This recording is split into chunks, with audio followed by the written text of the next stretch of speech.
Let's talk about the power of no.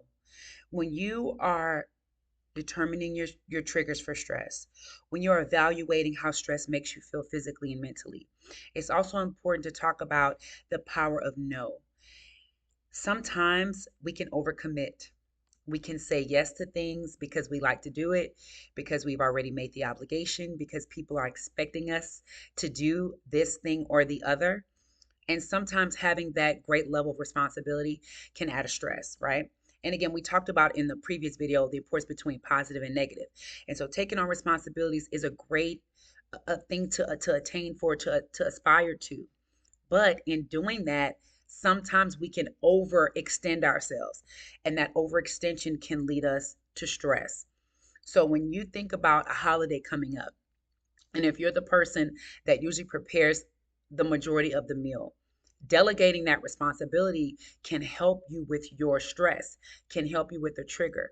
The more you say no in an area, the more it frees you up to say yes in another area.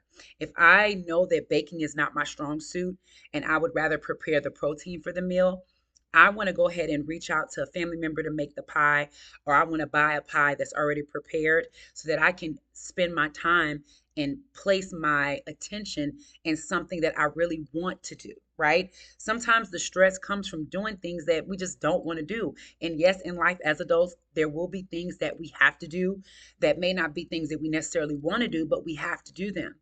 So when you have those things that are already responsibilities and then you add on additional responsibilities, that adds on the stress. So reaching out to your village is a way to overcome that overextension, right? That ability to say no.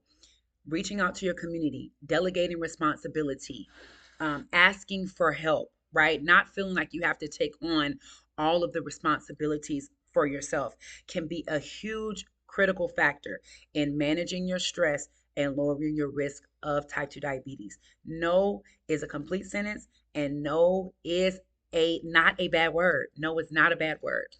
Exercise using that no to preserve yourself for what's really important so that you can really say yes to the things that matter.